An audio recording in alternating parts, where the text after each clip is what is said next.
வேலைதான் நமக்கு பிடிக்காது. ஏன் அமைதியா இருந்தேன். சரி, வேலையை மட்டும் தான் பார்ப்பேன். இந்த வந்தோடனே மைக்க பிடிச்சி ஏத்துறது. சரி, நீங்க ஏத்துன மாதிரி இறக்கடி. உடச்சு வச்சுனா தெண்டை கட்ட முடியாது. ஏத்துன மாதிரி இறக்கு பார்ப்போம். பொட்டடா பட்டாடா கம்பத்தில விட்டு போனானே கம்பத்தில ரெண்டு புள்ளைய பட்டதில ஆத்தடி ரெண்டு புள்ளைய பட்டதில அந்த கதையை இங்க சொல்ல அந்த கதையை இங்க சொல்ல.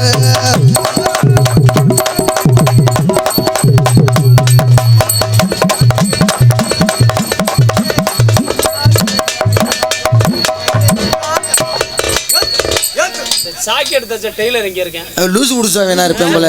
யாரு? ஏன் எம்கே மணி ஜாக்கெட் போட்ட மாதிரி இருக்கா இல்ல நீ ஜாக்கெட் போட்ட மாதிரி இருக்கா? கொஞ்சம் அப்படித்தான்ப்பா சைஸ் தான்.